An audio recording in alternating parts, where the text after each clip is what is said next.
Depois de adorarmos ao Senhor, de agradecer ao grande Deus pelas bênçãos através dos cânticos em sintonia uns com os outros, chegou a hora de pensar sobre o ensino da palavra de Deus. E hoje nós vamos falar sobre Levítico capítulo 23, terceiro livro da Bíblia no Antigo Testamento, e o nosso tema será "E a cabana pequenina onde o amor de Deus nasceu?". Você conhece talvez a música, você se lembra da casinha pequenina. Então, na Bíblia não é exatamente uma casinha, mas tem uma cabana pequenina, e onde nós vamos aprender em sintonia com aquilo que a gente já ouviu a respeito do amor de Deus revelado nas Escrituras. E eu começo então falando sobre o texto de Levítico 23, que diz o seguinte, veja lá, verso 33 em diante. Disse o Senhor a Moisés: diga ainda aos israelitas, no 15º dia deste 7º mês, começa a festa das cabanas do Senhor, que dura 7 dias. No primeiro dia haverá reunião sagrada, não realizem trabalho algum. Durante 7 dias apresentem ao Senhor ofertas preparadas no fogo. E no 8º dia façam outra reunião sagrada e também apresentem ao Senhor uma oferta preparada no fogo. É reunião solene, não realizem trabalho algum. O capítulo 23 de Levítico tem algumas orientações que dizem respeito às festas dedicadas ao Senhor. Na Bíblia, nós aprendemos que Deus é o Senhor do tempo e da história. Por isso, havia certos momentos especiais que eram dedicados a Deus. E exatamente agora, nesse momento que nós estamos aqui, na realidade do hemisfério sul, começando a primavera, no hemisfério norte está começando o outono, e essa época era uma época muito especial no antigo calendário de Israel, e portanto essa festa mencionada em Levítico 23 é chamada festa de Sucote.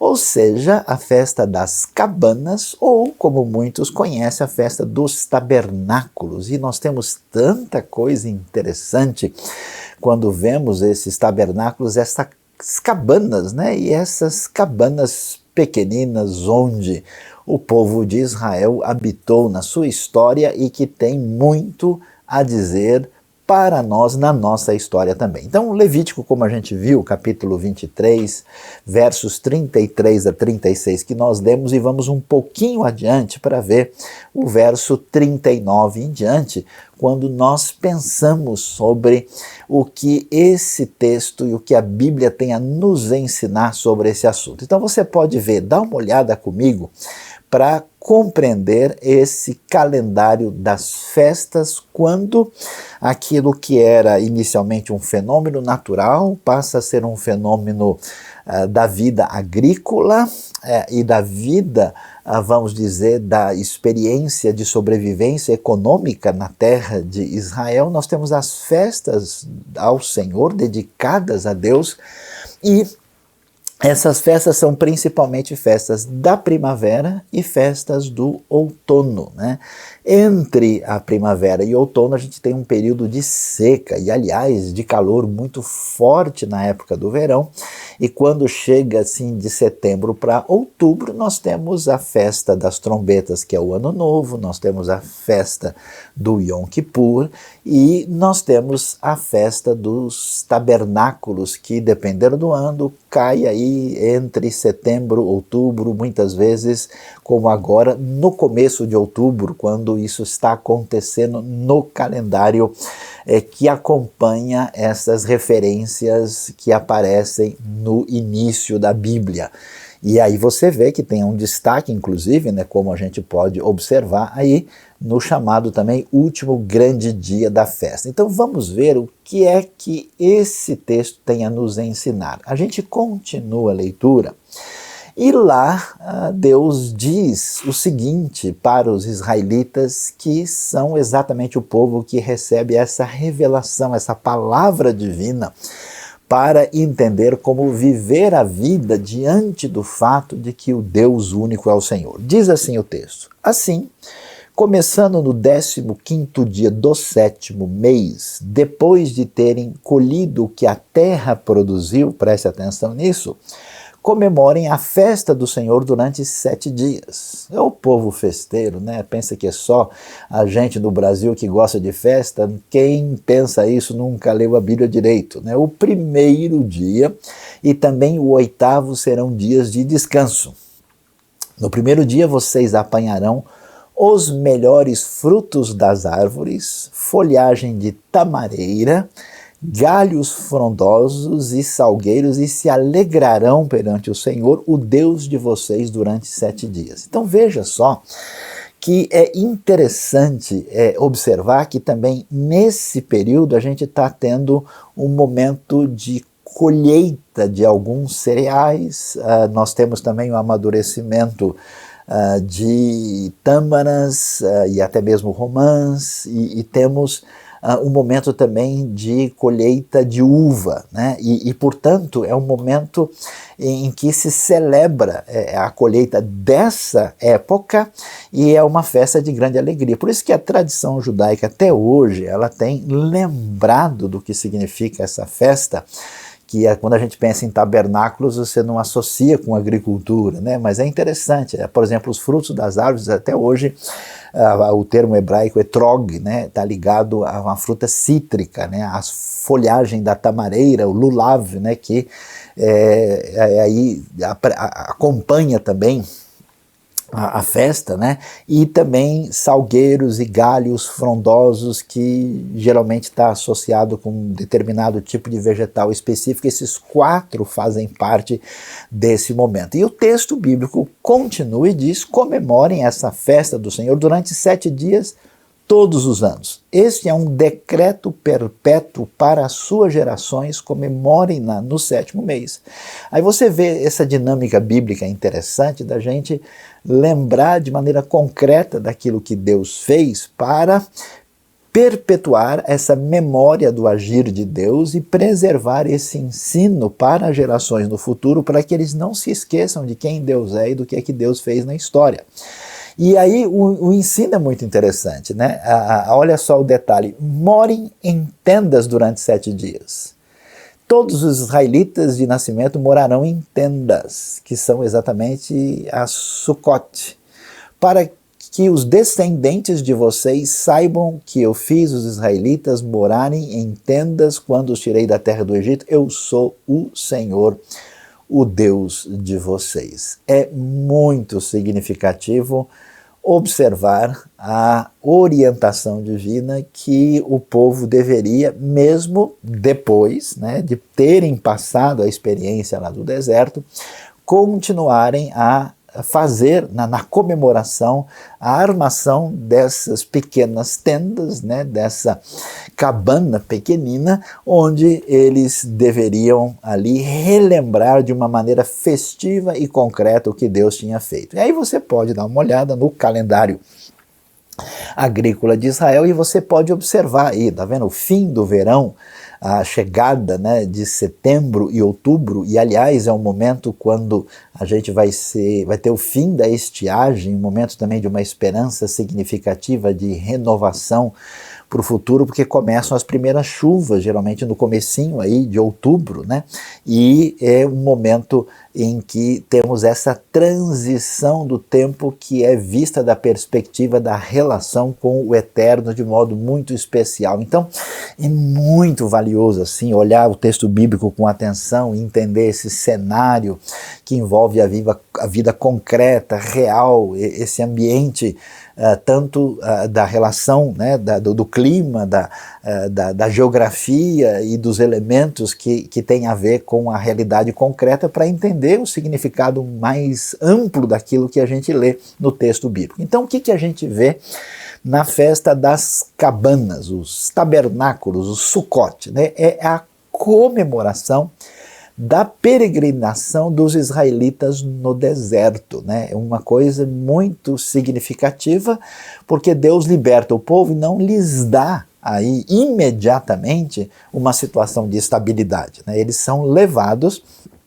Deus podia ter levado os israelitas do Egito para a terra prometida no dia seguinte. Ele é poderoso, ele abriu o mar vermelho, ele faz descer maná dos céus, mas ele não fez isso. Ele os levou à experiência do deserto, assim como tantas vezes ele nos ensina também na nossa vida. A gente tem um momento de celebração da colheita, né, que acontece, como a gente disse aí, né, nesse período do outono, com a chegada agora das primeiras chuvas. As tendas, os sucotes, elas são erguidas para lembrar a vida temporária no deserto. Isso é muito especial, guarde isso no seu coração, a gente já vai refletir sobre o significado disso. É uma celebração especial de 7 dias e tendo, como você leu no texto comigo, o 8º dia como uma espécie de desfecho. Veja que ele é considerado um dia de descanso especial, é uma espécie de ápice, de culminação, de elemento assim, de desfecho da festa, que é a última festa desse período aí, que são as festas de outono, né?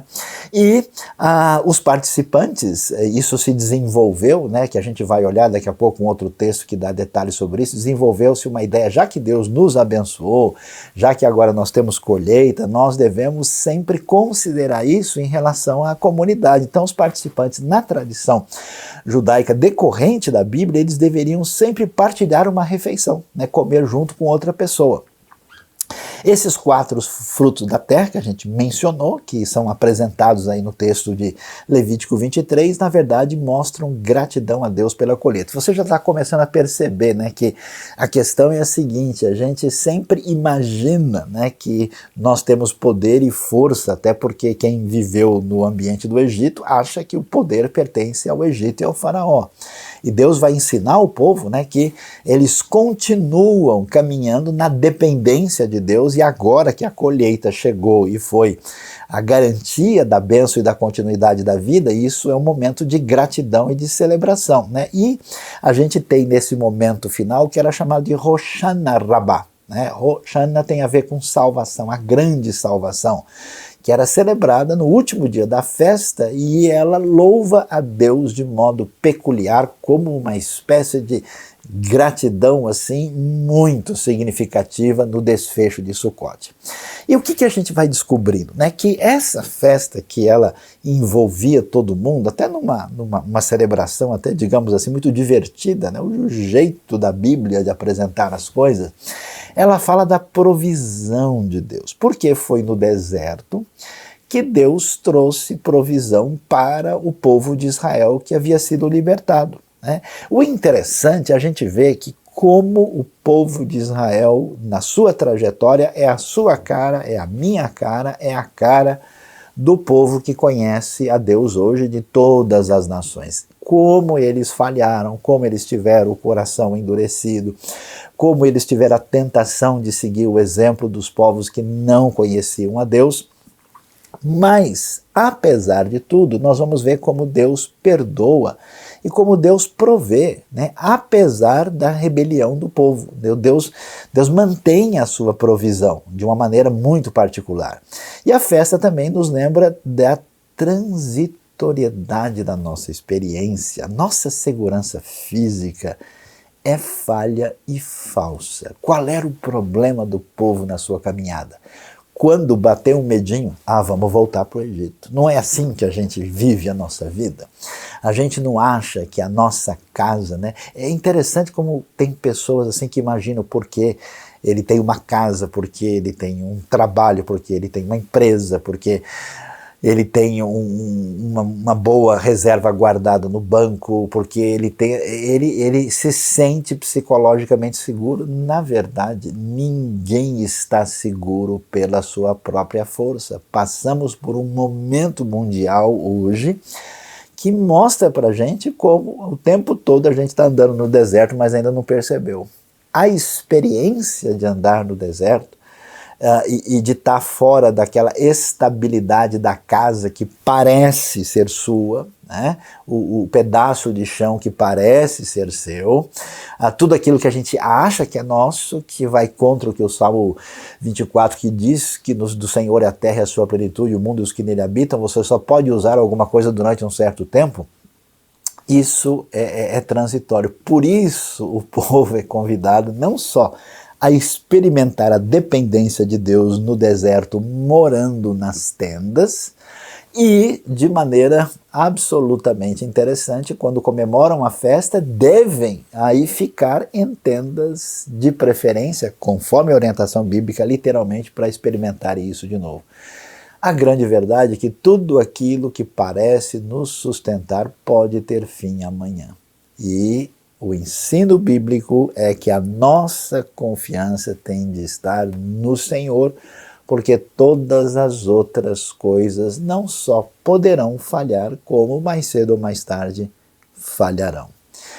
É interessante e extraordinário o que a gente descobre nesse momento, né, que agora o nosso calendário nos mostra, que a chegada dessa festa de origem bíblica era o momento do final do ano agrícola para algumas coisas, né, e trazia a compreensão, né, do fim dessa nossa peregrinação e da promessa da vinda de uma segurança plena. Por isso, essa festa também está relacionada, de alguma maneira, com a expectativa messiânica na história de Israel. Porque, de fato, quando eles tiveram a promessa de uma terra prometida, onde mana leite e mel, e chegariam no lugar do seu descanso, durante esse período eles ficaram peregrinando, assim como no decorrer do ano a gente não sabe o que vai acontecer nessa época de estiagem, a gente não sabe o que vai acontecer na época, né, de expectativa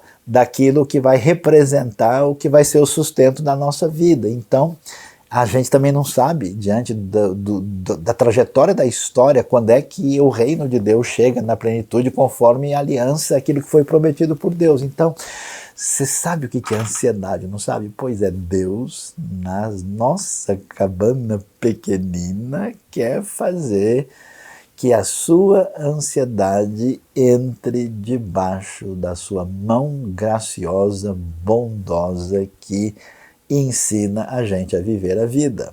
E é interessante que nesse momento, né, de fim dessa expectativa para desfrutar do cuidado e da provisão divina, esse é o momento de cantar o Roshaná, né, a alegria da salvação juntos, é um louvor, inclusive, comunitário a Deus que trará segurança plena a seu povo.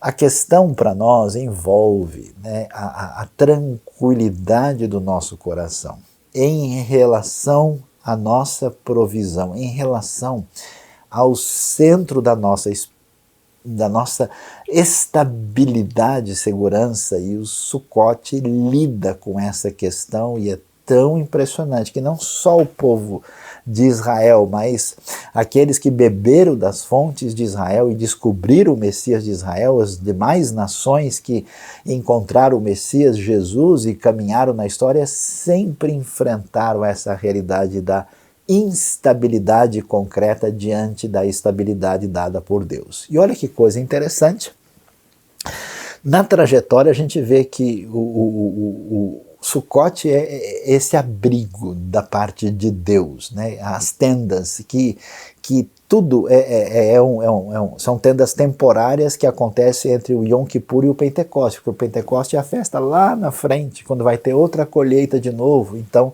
eles agora iriam experimentar esse momento.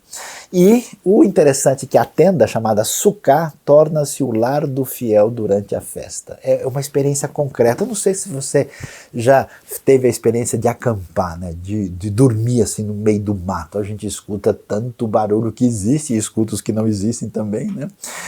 Eu já tive a experiência de dormir no deserto uma vez. Que coisa interessantíssima. A gente tem uma experiência diferente, né? A tradição judaica, lendo a Bíblia, interagindo com essa celebração dada por Deus, ela desenvolveu um negócio tão interessante, né, que o telhado é feito de material orgânico e ele sempre deve permitir que se veja a luz e as estrelas à noite. Quer dizer, não pode fechar completamente para que a pessoa tenha essa percepção daquilo que evoca a realidade do domínio de Deus. E ao mesmo tempo, a porta da sucá, da tenda, está aberta, né, para as outras pessoas que devem estar juntos. Na verdade, é uma cabana pequenina que recebe todo mundo para esse momento de experiência especial. E é interessantíssimo, né, que nesse momento, quando a gente assim escapa um pouco da ilusão da nossa dependência da gente mesmo, é um momento de celebração, de alegria, e isso deve dominar a festa. Veja como é interessante os detalhes daquilo que a gente vê aí. Agora veja lá, quem escuta, você que me vê agora, quem vê e escuta que entenda, porque agora nós vamos falar mais sobre tendas. O que quer dizer isso? Não só o povo vai habitar em tenda no deserto, mas o próprio Deus vai também estar presente de uma maneira, vamos dizer, móvel e de certa forma temporária. Quando Israel faz aliança com Deus, Deus estará presente na tenda. É interessante, por exemplo, que o templo, até o templo depois de Davi, lá em Amós, vai ser chamado de tenda, tenda caída. Até o livro de Hebreus vai fazer referência àquilo, né, que é chamado e chama de primeira tenda. Então, a habitação do meio do povo, Deus também habita na tenda, e essa tenda é o tabernáculo no deserto. Não só você tem a história da festa que envolve a Sukkah ou Sukkot, como você tem o tabernáculo, o Mishkan, a tenda propriamente dita, chamada Ohel Moed, que é a tenda do encontro da congregação, é o lugar onde encontramos o Deus da aliança presente no deserto, no momento em que o povo está aprendendo a depender de Deus. E é interessante demais, né? A tenda dividida dentro daquele espaço, o deserto ameaçador à volta, o povo saindo e escapando do inimigo, transitoriamente na direção da terra prometida, aprendendo a lidar com Deus em termos da sua provisão, do seu pecado, da sua necessidade de gratidão. Uma verdadeira teologia espacial da Bíblia para nos revelar de uma maneira profunda, concreta e significativa na história quem é o Deus que resolveu abençoar a sua vida, a nossa vida, a vida do povo de Israel e das nações na revelação bíblica. E é interessante, né? Você tem aí uma coisa muito simples, feita com coisas do cotidiano do deserto, desde pelos de animais, madeira de acácia e aquilo que representa a maior riqueza possível disponível, ouro, tudo isso dentro desse ambiente inóspito que evoca, né, as nossas limitações e a nossa necessidade de relação profunda com Deus. E você pode ver, olha lá, na tenda propriamente dita, no lugar mais específico, você tinha o lugar santo e o lugar santíssimo. Dá para você ter uma ideia aí, né, dos elementos sagrados, a menorá, os pães da presença, o altar do holocausto, aquele véu, aquela cortina que separava o lugar santíssimo, onde estava a arca da aliança, com os querubins mostrando essa separação, com essa grande instrução da parte de Deus de como é que a gente se relaciona com Ele. É impressionante ver o ensino que nós temos também da parte do Senhor, que da mesma maneira estava presente na sua tenda pequenina, na sua, vamos dizer, cabana limitada, né? O lugar santíssimo tinha apenas 4,5 metros por 4,5 metros.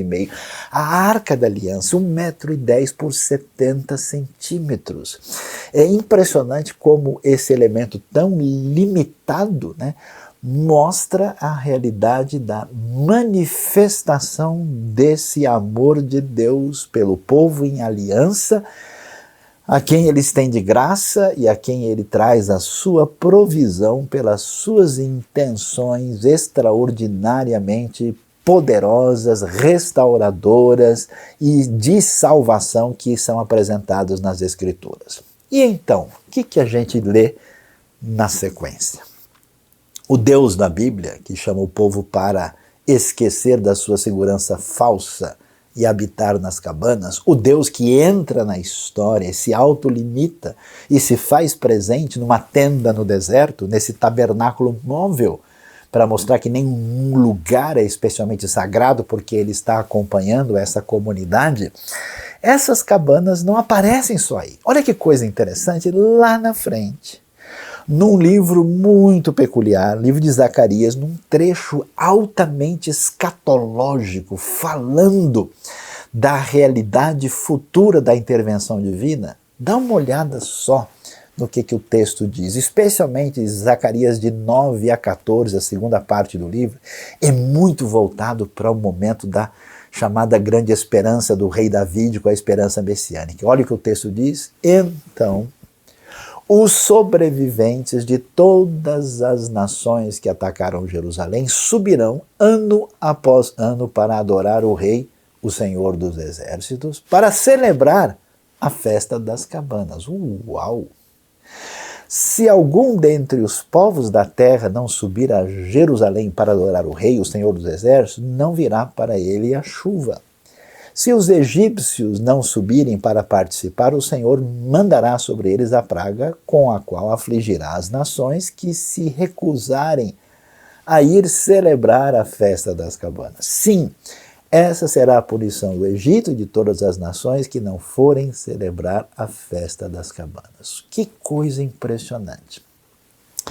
Essa festa que aponta para a dependência que nós devemos ter em relação a Deus e aponta para essa presença divina no seu povo, ela tem a finalidade de ampliar o seu horizonte para atingir as nações. E Zacarias vai falar então no momento futuro em relação à sua época, quando a redenção divina chegasse, essa redenção atingiria os outros povos, mostrando que o Deus que se revela a Israel não tinha o objetivo de se limitar ao conhecimento do povo israelita. Portanto, isso deveria atingir os egípcios, que eram o exemplo de nação mais próxima ali do lado, que eles entenderiam muito bem, mas não somente eles, mas também todas as nações. E é interessante porque o texto está falando de um processo de conflito, porque existe uma ideia clara na Bíblia, né, de que Deus se revela a Israel e as nações que estão em ruptura com Deus não entendem isso, e existe uma espécie de relação de conflito que tem até conotações escatológicas, mas que um dia é resolvido com o triunfo final do grande rei. E aqui o texto diz que essa celebração que evoca a presença divina e a nossa dependência dele aparece nesse contexto escatológico com a referência à festa das cabanas, que celebra a provisão divina, que celebra a vitória do coração que descansa sobre toda e qualquer ansiedade, que celebra o triunfo do reino de Deus, que celebra, vamos dizer, a plena satisfação, redenção de Deus em nós, uma alegria completa que vai envolver uma realidade escatológica final. E prosseguindo, aí a coisa fica mais interessante, porque essa ideia de tenda é tão especial que a gente vai até ver que o maior progresso do Evangelho acontece através da vida do indivíduo cuja profissão era fabricar tendas. Nosso querido apóstolo Paulo mandou lembrança para todo mundo. E ele era especialista nisso, tal a importância de que esse elemento que faz parte dessa frágil civilização nômade pastoril que vivia no deserto e assim, né, aprendia a caminhar na vida, esse Paulo era especialista nisso. E quando o Evangelho de João vai falar da coisa mais importante que aparece na história, que tem a ver com a chegada do Messias, da salvação, do Filho de Deus, ele vai dizer, né, E o Verbo se fez carne e habitou entre nós. Atenção, a palavra habitar, no grego, literalmente quer dizer tabernacular. O Verbo se tornou tabernáculo entre nós, evocando a mesma linguagem da presença de Deus no meio do povo no deserto. Ou seja, vamos assim, fazendo uma tradução na linguagem de amanhã, né? O Verbo acampou entre nós, ele armou a sua tenda.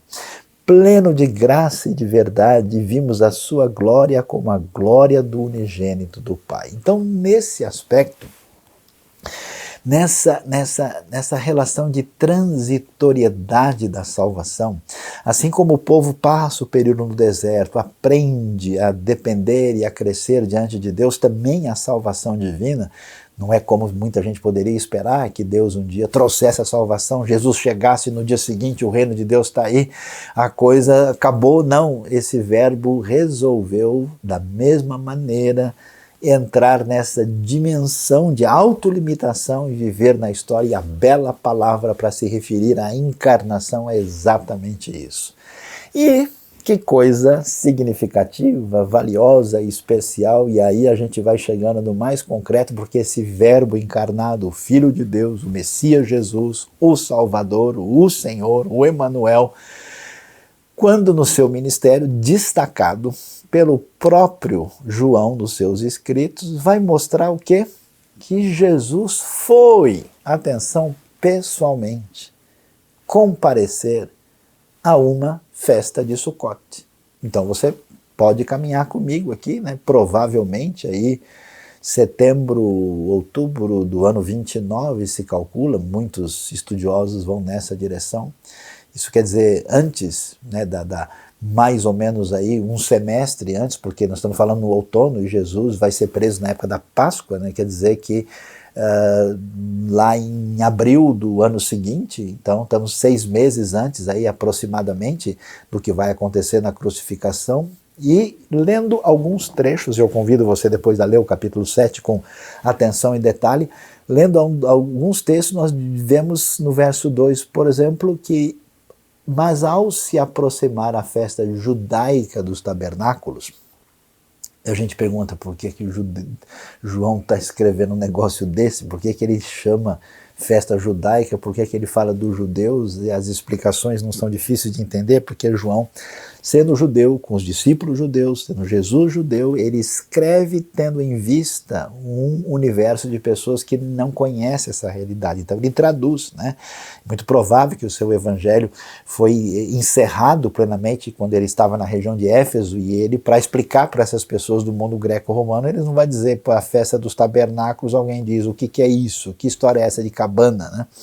Então ele chama de festa judaica, e às vezes ele questiona o modo de agir dos judeus, provavelmente se referindo à classe religiosa que dominava a estrutura do poder religioso, com uma certa sintonia com o poderio político romano da época, e ele então usa o termo dessa maneira. Então ele fala quando se aproxima a festa judaica dos tabernáculos, irmãos de Jesus lhe disseram: você deve sair daqui e ir para a Judéia, para que os seus discípulos possam ver as obras que você faz. Onde é que Jesus está? Na Galileia, no norte de Israel. Onde é que a festa acontece? Em Jerusalém, na Judéia, na região centro-sul.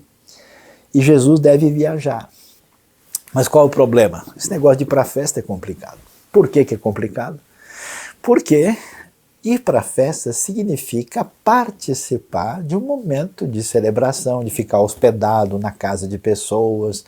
A coisa assim, a cidade vai encher, né? E Jesus tem a sua função a ser cumprida. É possível, e alguns bons estudiosos têm dito isso, que Jesus quer evitar uma exposição acentuada, não só porque lá tem gente contra ele que está tentando preparar uma armadilha, e o pessoal faz a viagem antes, faz a peregrinação. Às vezes uma viagem como essa dura às vezes uma semana até chegar em Jerusalém, né? O pessoal desce ali pelo Vale do Jordão até subir, chegar lá em cima, é uma viagem complicada, e os irmãos de Jesus, que ainda não entenderam nitidamente quem ele é, Então dizendo, escuta, você está falando aí, você está se tornando um homem, um rabino conhecido aqui na região, vai lá para Jerusalém e faça o favor de, né, vamos dizer, entrar logo no hall da fama aí, né? Vamos apresentar, e Jesus não faz isso. Ele não vai com todo mundo. Olha só a sequência, o verso 8, vão vocês à festa. Eu ainda não subirei a esta festa, porque para mim ainda não chegou o tempo apropriado. Ou seja, Jesus vai depois, ele espera um pouco, ele deixa. Por quê? Porque você viu, a festa tem uma semana e depois ainda tem o 8º dia. Aí você entende o cenário. Estamos aqui no fim de setembro, começo de outubro do ano 29, o pessoal sai, aquela caravana grande da Galileia, todo mundo obedecendo a ordem de Deus de 3 vezes por ano ir para Jerusalém para comemorar as festas do Senhor, e agora chegou a hora do Sucote, Jesus não, e veja o verso 9, tendo dito isso, permaneceu na Galileia.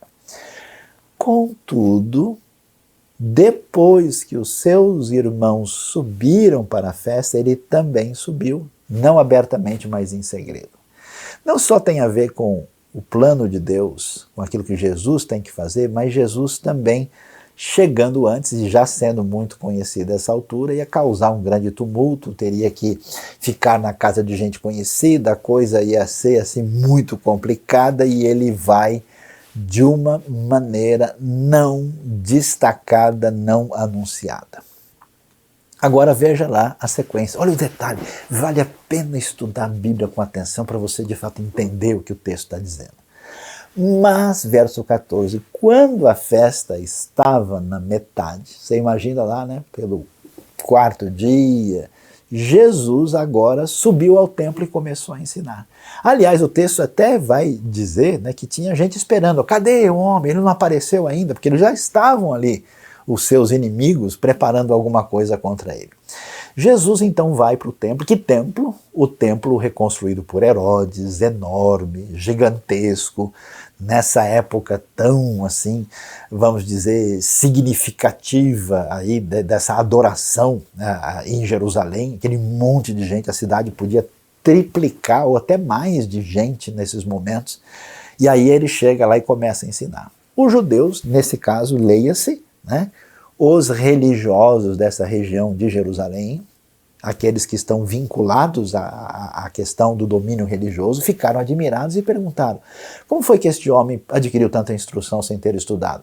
Ele não fez escola com os nossos rabinos daqui, ele não fez parte, onde é que ele estudou? Como é que ele sabe tanto da Bíblia assim? De onde veio isso, né? E então Jesus prossegue, vai anunciar, e aí a gente vai ver a coisa extraordinária aparecendo agora.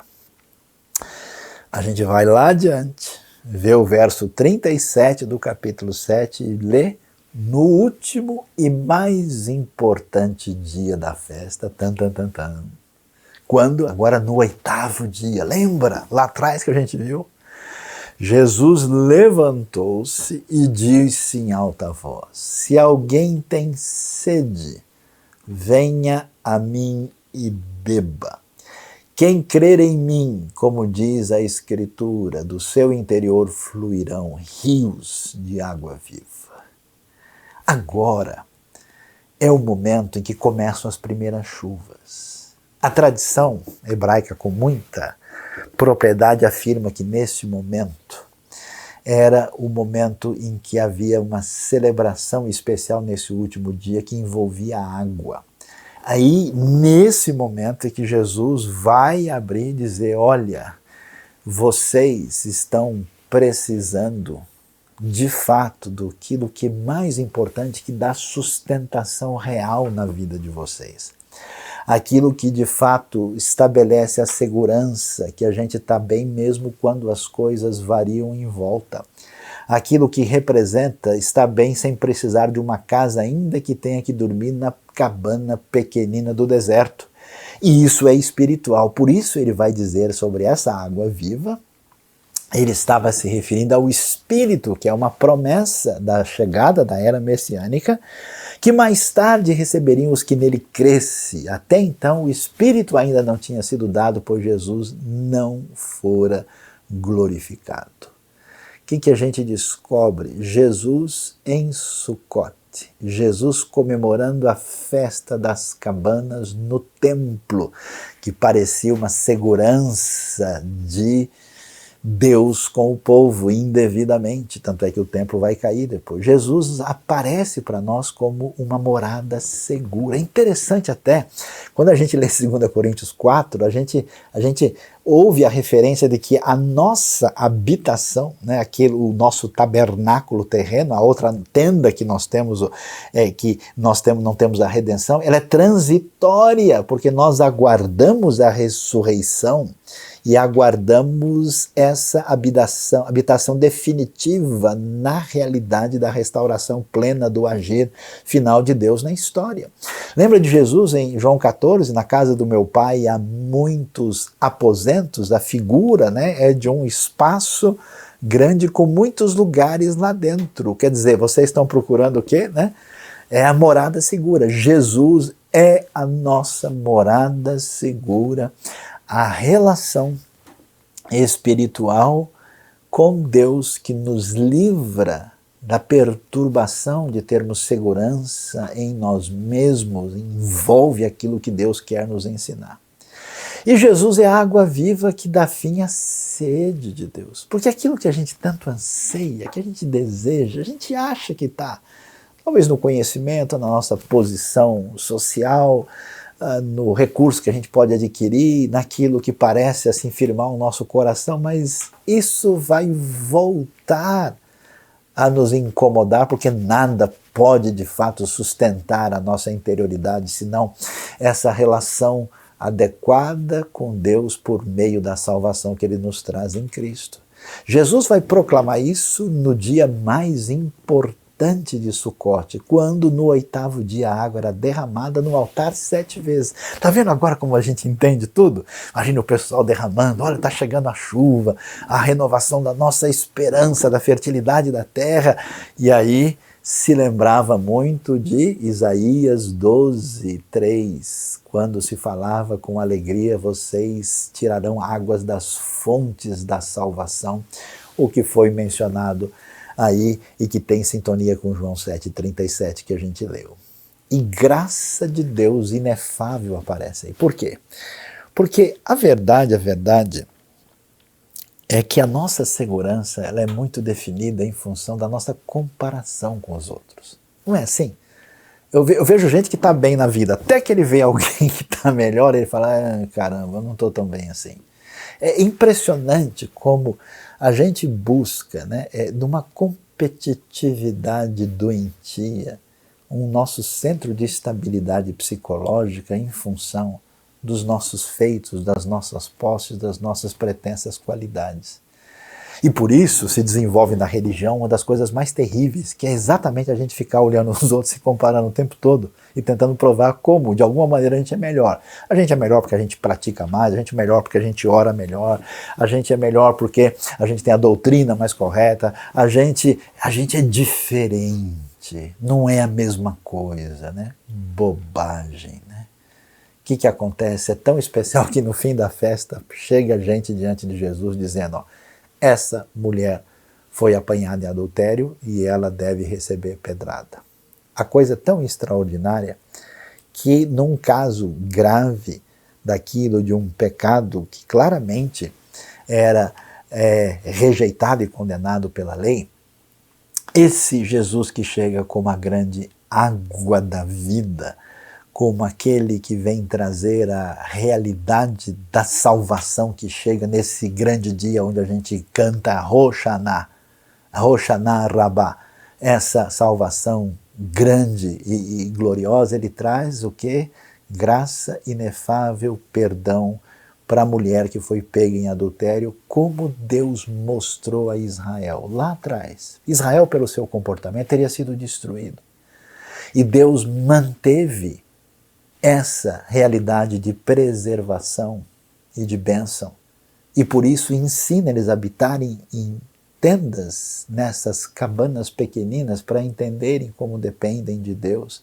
Jesus agora oferece perdão e graça da maneira também muito especial. Então você percebe, a nossa realidade se dá nesse sentimento de dependência e compreensão de quem Deus é, de como é que Deus lida com a gente, nesse exercício de saber que tudo aquilo que você se prende, a gente descobriu isso nessa pandemia, quanta coisa parecia nos segurar e a gente descobre que não tem poder e força nenhuma. Na verdade, a nossa força vem da nossa relação com Deus, da descoberta do Deus de Sucote, da descoberta do Deus que tabernaculou, do Deus que habitou entre nós e do Deus que pelo Espírito se torna essa água da vida que mata a nossa sede e estabelece a nossa relação profunda com Ele. Se você nunca abriu o seu coração para Deus, hoje é o dia em que você precisa receber Cristo Jesus na sua vida de verdade.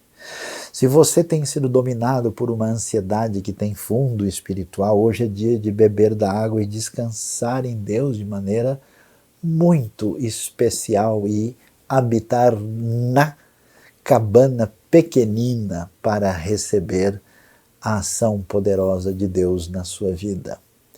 E é interessante que essa festa é de muita alegria e de muita celebração. Mas sabe por quê? Porque Sucote nunca é sozinho, sempre todo mundo junto. Não existe festa isolada, não existe fé cristã onde a gente se separa dos outros e não tem verdadeira comunhão. Dá uma olhada no detalhe, olha Deuteronômio 16, que é um outro texto que fala do assunto. Vamos voltar lá, né? Para a gente terminar o nosso quiasmo aqui de Antigo Testamento, Novo Testamento e volta para o Antigo e vamos fazer a coisa completa. Deuteronômio 16 diz: celebrem também a festa das cabanas durante 7 dias, depois que ajuntarem o produto da eira e do lagar, o cereal e a uva. Olha o mandamento: alegrem-se nessa festa, como com seus filhos e as suas filhas, os seus servos e as suas servas, os levitas, os estrangeiros, os órfãos e as viúvas que vivem na sua cidade. Você reparou como essa festa é de inclusão? Você reparou que filhos, filhas estão junto com servos e servas? Você viu que os levitas, que são o pessoal sagrado, estão junto com os estrangeiros e que os órfãos e as viúvas fazem parte também? A nossa insegurança, a nossa maldita ansiedade, a nossa sede espiritual não resolvida leva a gente a construir a nossa casa firme, que não é a cabana pequenina, onde a gente orgulhosamente quer se separar dos outros para mostrar como a gente está numa condição melhor, ou a nossa diferença nos torna mais importantes de alguma maneira que os outros. A festa de Sucote, o texto de Deuteronômio diz: olha, aqui a porta está aberta, a casinha é pequenina. Não tem aquela história, o coração de mãe sempre cabe mais um, sempre dá para colocar mais um pouco de água no feijão? A cabana é pequenina, mas todo mundo que teve a vida atingida pelo o Senhor que habitou e tabernaculou no deserto e na história, tem lugar para todo mundo. Por isso, durante 7 dias, celebrem a festa dedicada ao Senhor, ao seu Deus, no local que o Senhor escolher, pois o Senhor, o seu Deus, vos abençoará em toda a sua colheita, em todo o trabalho de suas mãos, e a sua alegria será completa. Deus abençoe a nossa vida, Deus abençoe o nosso coração, e o meu desejo, lembrando de tudo que Deus fez na história, é que hoje, né, a gente de fato possa lembrar da cabana pequenina, onde o amor de Deus por você e pela sua vida nasceu, e que a nossa alegria seja completa no Senhor que nos abençoou. Amém. Você gostou desse vídeo? A IBNU tem muito material para abençoar a sua vida e de outras pessoas, então se inscreva no nosso canal e ative o sininho para receber as nossas notificações.